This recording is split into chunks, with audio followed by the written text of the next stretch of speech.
যুক্তরাষ্ট্রের গোয়েন্দা প্রধান তুলসী গ্যাবার্ড, উনি ভারতীয় বংশোদ্ভূত একজন ব্যক্তি, বাট জন্মকর্ম সবই যুক্তরাষ্ট্রে। এবং গোয়েন্দা প্রধান হওয়ার কারণে ট্রাম্প প্রশাসনের, ট্রাম্প সরকারের খুবই গুরুত্বপূর্ণ একজন ব্যক্তি তিনি দুদিন আগে ভারতে এসেছেন, ওখানে বিভিন্ন দেশের গোয়েন্দা প্রধানদের একটা সম্মেলনে যোগ দিতে। সেখানে আসার পর ভারতের সংবাদ মাধ্যম এনডিটিভি ওনার একটা এক্সক্লুসিভ ইন্টারভিউ করেন, এবং সেই ইন্টারভিউ অনেক কথার মধ্যে বাংলাদেশ প্রসঙ্গে দুটো কথা ছিল, এবং এই কথাগুলো নিয়ে এর মধ্যে কিন্তু আমাদের দেশে নানা রকম যুক্তি, পাল্টা যুক্তি, সম্ভাবনা, আশঙ্কা, এগুলো নিয়ে আলোচনা হচ্ছে।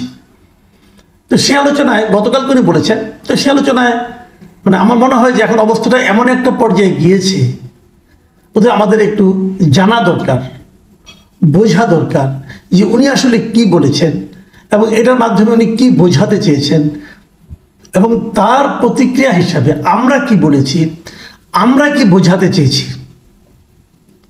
এবং এই দুই পক্ষের কথাবার্তার মধ্যে যুক্তরাষ্ট্রের সঙ্গে আমাদের সম্পর্কে এই কথা চালাচালি, এই বাদ প্রতিবাদ কোনো ধরনের প্রভাব বিস্তার করবে কিনা, সেটাও কিন্তু আমাদের একটু চিন্তা করে দেখতে হবে।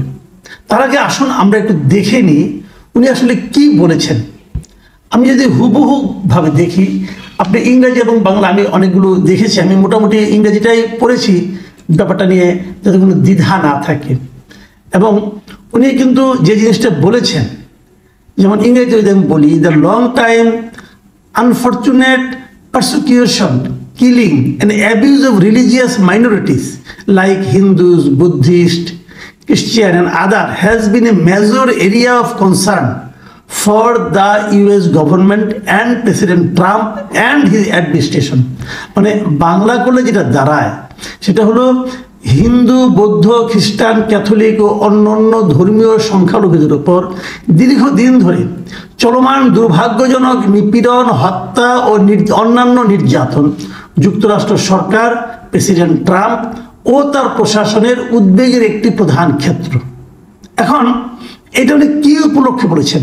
এই যে কথাটা বলেছেন, এটা তো হতেই পারে যে কোনো জায়গাতে যদি ধরনের ঘটনা ঘটে, ধর্মীয় সংখ্যালঘুদের উপর যদি টর্চার করা হয়, অত্যাচার করা হয়, সেটা তো যুক্তরাষ্ট্র সরকারের ব্যাপারে সরকারের একটা উদ্বেগের জায়গা হতেই পারে। উদ্বেগের অনেকগুলো ক্ষেত্র থাকে, তার মধ্যে এটা প্রধান ক্ষেত্র হতে পারে, কিন্তু এটা নিয়ে কোনো সমস্যা নেই। বাট প্রশ্নটা হলো কি, এখানে বাংলাদেশ প্রসঙ্গটা এলো কি করে? এলো এই কারণে যে প্রশ্নকর্তা যিনি ছিলেন তিনি কিন্তু বাংলাদেশ প্রসঙ্গটা তুলেছেন, এবং উনি যেভাবে তুলেছেন সেখানে কিভাবে তুলেছেন যে বাংলাদেশে যে এই ঘটনার খবর পাওয়া যাচ্ছে সে ব্যাপারে আপনার রিয়াকশনটা কি, বুঝেন? কিন্তু প্রশ্নটা ইটসেলফ কিন্তু এক ধরনের ইঙ্গিত দিচ্ছে যে বাংলাদেশে এগুলো ঘটছে। এখন প্রশ্নকর্তা যখন বললেন যে বাংলাদেশে এই ঘটনা ঘটছে, সেই ব্যাপারে আপনার রিয়াকশনটা কি, তখন উত্তর দিলেন যে এই ঘটনা যখন ঘটে তখন সেটা যুক্তরাষ্ট্রের জন্য খুবই একটা উদ্বেগের বিষয় হয়। এক্ষেত্রে উনি সেইটাই বলেছেন। এখন প্রশ্ন হচ্ছে, প্রশ্নকর্তা যে বললেন যে বাংলাদেশে এই সমস্ত ঘটনার খবর পাওয়া যাচ্ছে, এই ঘটনার খবর কি আসলেই পাওয়া যাচ্ছে? কোথায় পাওয়া যাচ্ছে? কি পরিমাণ পাওয়া যাচ্ছে? 18 কোটি মানুষের এই দেশ, এই দেশে কতগুলি ঘটনা এরকম ঘটছে প্রতিদিন, যেই জন্য যেটাকে নাকি ভারতীয় এনডিটিভি সাংবাদিক উদ্বেগজনক মনে করে বাংলাদেশের নাম উল্লেখ করে তুলসী গ্যাবার্ডকে প্রশ্নটা করলেন। এই জায়গাটা কিন্তু খুবই গুরুত্বপূর্ণ। এবং তারপরে আরো কিছু কথা বলেছেন উনি, আরেকটা জায়গায় উনি কিছু কথা বলেছেন। উনি বলেছেন, তুলসী গ্যাবার্ড বলেছেন যে ট্রাম্পের যে নতুন মন্ত্রিসভা হয়েছে তাদের সঙ্গে বাংলাদেশের যে অন্তর্বর্তীকালীন সরকার আছে তাদের সঙ্গে আলোচনা মাত্র শুরু হয়েছে। কাজেই এখন তখন যখন তাকে প্রশ্ন করা হয়েছে যে বাংলাদেশে ইসলামী চরমপন্থা ও সন্ত্রাসবাদী উপাদানের উত্থান নিয়ে তাকে একটা প্রশ্ন করা হয়েছে, তখন উনি বলছেন যে আমাদের মধ্যে মাত্র আলোচনা শুরু হয়েছে, এটাও একটা উদ্বেগের মূল জায়গা হয়ে আছে। দেখেন, বাংলাদেশে ইসলামী চরমপন্থা ও সন্ত্রাসবাদী উপাদানের উত্থান বিষয়ে একটা প্রশ্ন করা হয়েছে। আসলে কি এটা হয়েছে? আসলে কি বাংলাদেশে ইসলামী চরমপন্থা এবং সন্ত্রাসবাদী উপাদান তৈরি হচ্ছে? এই প্রশ্নটা কিন্তু জরুরি। অথবা তারা যদি প্রমাণ করতে চায় যে আসলে এখানে ইসলামী চরমপন্থা ও সন্ত্রাসবাদী উপাদানের সমৃদ্ধ দল মত লোকজন সক্রিয় হয়ে উঠেছে, অথবা এই সরকার তাদেরকে আশকারা দিচ্ছে, যদি এটা তারা প্রমাণ করতে চায় তাহলে কি তারা প্রচুর উপাদান পাবে? এই জায়গায় কিন্তু আমার মনে হয় কবি একটু নীরব থাকবে। নীরব থাকবে এই কারণে যে কিছু কিছু ঘটনা কি সেরকম ঘটেনি, কিছু কিছু ঘটনা সেরকম ঘটেছে, সেগুলো ইন্টারন্যাশনাল মিডিয়াতেও গেছে। আমি একটা সহজভাবে আপনাদেরকে বলি, এই সরকারের আমলে এই যে নানা ধরনের মোরাল পুলিশিং হচ্ছে, যে করোনা কিভাবে পড়তে হবে, পর্দা করতে হবে কিনা, এই যে ঘটনাগুলো যে পর্যায়ে ঘটছে, অবাধে ঘটতে পারছে, তৌহিদি জনতা বেশ একটা সরব উপস্থিতি দেখা যাচ্ছে। একটা মিডিয়ার সামনে যে তারা গরু জবাই করছে, এবং রাস্তাঘাটে যখন একজন লোকে এই ধরনের মরাল পুলিশের কারণে যখন পুলিশ কাউকে ধরে নিয়ে যাচ্ছে, তাকে ছাড়ানোর জন্য থানায় যেয়ে তারা ধর্ণা দিচ্ছে এবং ছাড়িয়ে নিতে পারছে, এবং যে নারী অভিযোগ করেছিল সেই নারীকে ডেকে এনে সেটা প্রত্যাহারে বাধ্য করা হচ্ছে।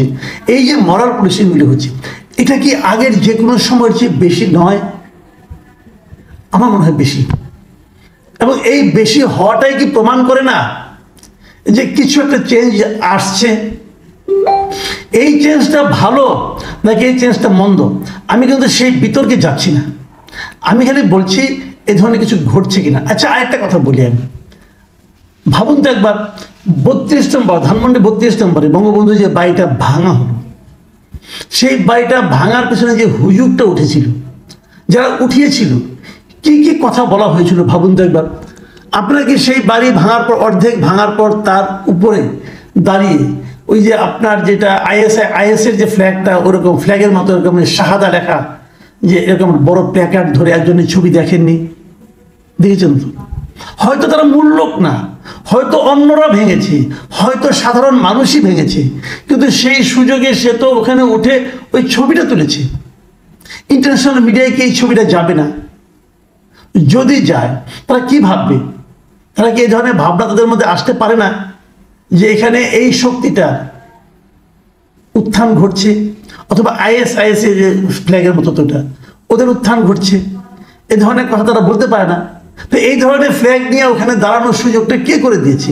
অথবা যে ওই ফ্ল্যাগটা নিয়ে দাঁড়িয়েছিল তাকে কি সরকার অ্যারেস্ট করেছে? তার প্রতি কোনো ব্যবস্থা নিয়েছে? যদি সরকার তার বিরুদ্ধে কোনো ব্যবস্থা না নেয়, তাহলে কি মানুষের মধ্যে এই ধরনের চিন্তা কাজ করবে না যে এই কাজগুলো অথবা ওই লোকটাকে ফ্ল্যাগ নিয়ে দাঁড়ানোর ব্যাপারে সরকারের এক ধরনের মৌন সমর্থন আছে? যে বাড়িটা ভাঙা হয়েছে সেটাকে আইনানুগ হয়েছে, এগুলো তো হয়নি, এগুলো তো হয়নি।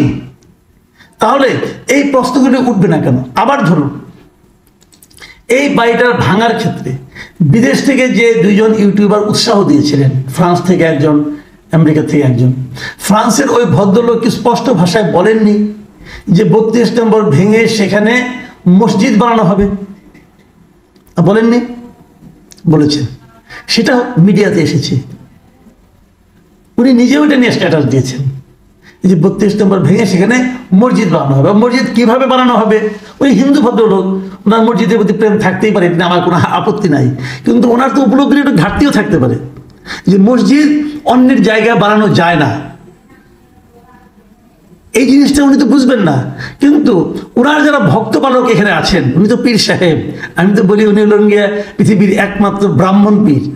কিন্তু ওইখান থেকে ধর্ম প্রচার করেন, নিজে ব্রাহ্মণ কিন্তু অন্য ধর্ম প্রচার করেন ইসলামের জন্য। যাই হোক, তো উনি তো এটাও জানেন না যে মসজিদ কোথায় বানাতে হয়, কোথায় বানানো যায়, জানার কথাও না, জানার কথাও না। কিন্তু ওনার মুরিদরা কিন্তু ক্ষিপ্ত হয়ে যাচ্ছে, হ্যাঁ মসজিদ বানাবো আমরা এখানে। তো এই যে ঘটনাগুলো, এই ঘটনাগুলো কি আন্তর্জাতিক মিডিয়ায় যায় না? যায়। আরো অনেক ঘটনা আছে, আমি দুই একটা ঘটনা বলি আপনাদেরকে। মাথায় রাখবেন, বাইডেন প্রশাসনের সঙ্গে আমাদের ডক্টর ইউনূসের যে সুসম্পর্কটা ছিল, সেই সুসম্পর্কটা কিন্তু ট্রাম্পের সঙ্গে নেই এবং হওয়ার সম্ভাবনা কম। কারণ বাইডেন প্রশাসন, ক্লিন্টন প্রশাসন, ক্লিন্টনের আগের ওবামা, এদের সবার সঙ্গেই ডক্টর ইউনূসের খুবই সুসম্পর্ক ছিল, হিলারি ক্লিন্টন খুবই সুসম্পর্ক ছিল। আর এই প্রত্যেকটা লোকের সঙ্গে ট্রাম্পের খুবই কুসম্পর্ক। কিন্তু ট্রাম্প তো ইউনূস সাহেবকে অতটা ভালোবাসবেন না যতটা নাকি বাইডেন ভালোবেসেছিলেন। তাহলে ট্রাম্প প্রশাসন কি আমাদের প্রতি বিশেষ কোনো মায়া অনুভব করবেন? করবেন না। বরঞ্চ তারা আমাদের নিয়ে নানা ধরনের এক্সপেরিমেন্টে গিনিপিগ বানাবেন আমাদেরকে, এটাই স্বাভাবিক। ট্রাম্প এখন কি করবেন বলেন তো? আগামী 2 বছর পরে ওনাদের অভ্যন্তরীণ নির্বাচন আছে, সিনেট এবং রিপ্রেজেন্টেটিভ হাউস অফ রিপ্রেজেন্টেটিভ নির্বাচন আছে।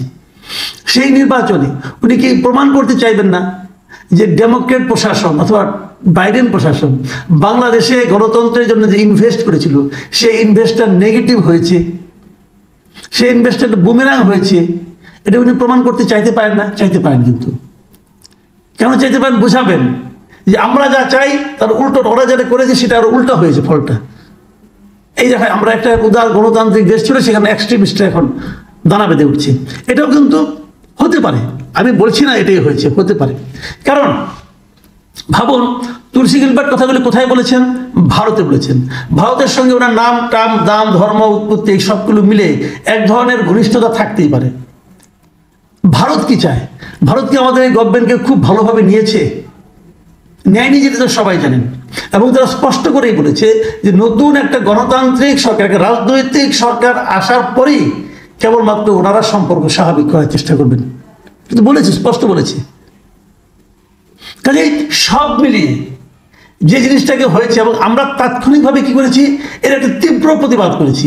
এবং আমরা কি বলেছি যে তুলসী গিলবার্টের এই মন্তব্য বিভ্রান্তিকর, বাংলাদেশের ভাবমূর্তি ও সুনামের জন্য ক্ষতিকর। এটা কিন্তু সরকারের পক্ষ থেকে বিবৃতি দিয়ে জানানো হয়েছে এবং বলা হয়েছে যে গিলবার্টের মন্তব্য কোনো নির্দিষ্ট প্রমাণ বা অভিযোগের উপর ভিত্তি করে হয়নি, এটা কিন্তু আমাদের সরকার বলছে। তো আমরা কি করলাম? আমরা তুলসী গিলবার্টকে মিথ্যা বলেছেন বলে প্রমাণ করার চেষ্টা করলাম। এটা করে আমার লাভটা কি হলো? আমি ধরে নিচ্ছি, আমি বুঝতে পারছি তুলসী গিলবার্ট যা বলেছেন এটা হয়তো অন্যভাবে মতলবী একটা প্রশ্নের কারণে বলেছেন, অথবা এমনও হতে পারে উনি এভাবে সরাসরি বুঝেন নাই, অথবা একটা অন্যভাবে বলেছেন, অথবা সরাসরি মানে একদম আমাদেরকে ব্লেম করেন নাই, অথবা ভুলও তো বলতে পারেন, সবই হতে পারে। কিন্তু যখন আপনি সরাসরি তার সঙ্গে ঝগড়ায় নেমে যান, এবং আমি আমাদের সরকারের যে প্রতিবাদটা সেখানে একটু যেন ঝগড়াটি টাইপের এক ধরনের কিন্তু আমি মানে আচরণ দেখতে পাচ্ছি, তো সেটা করে আমাদের লাভটা কি হচ্ছে? আমরা কিন্তু আগের সরকারকে দেখেছিলাম, হাসিনা সরকার কিন্তু আমেরিকাকে পাত্তাই দিত না কোনো, কিন্তু পাত্তা না দিয়ে তাৎক্ষণিকভাবে উনি বাহাদুরি দেখিয়েছেন বটে, কিন্তু তার ফল যে আখেরে ভালো হয়নি সেটা কিন্তু আমরা দেখেছি। তো এখন ট্রাম্প সরকারের সঙ্গে আমরা কি বিরোধে জড়িয়ে যাব? বিরোধে জড়িয়ে গেলে কি হবে? আমাদের লাভ কিছু হবে? এই বিষয়গুলো আমি আশা করি বর্তমান সরকার একটু ভেবে দেখবেন, একটু চিন্তা করে দেখবেন। হাসিনা তো যাওয়ার জায়গা ছিল, ইউনূস সাহেব যাবেনই বা কোথায়? এগুলো কিন্তু চিন্তা করতে হবে, বিষয়গুলো ডিপ্লোম্যাটিক্যালি হ্যান্ডেল করা দরকার। যারা এই বিবৃতিগুলো লিখেছেন তারা যেভাবে লিখেছেন আমার কাছে খুব ছেলে মানুষই মনে হয়েছে, অতটা পাওয়ারফুল, অতটা মানে সরাসরি দ্বন্দ্বে লিপ্ত হওয়ার মতো অবস্থায় বোধহয় আমার নেই। প্রিয় দর্শক, এখন এই পর্যন্তই। আল্লাহ হাফিজ।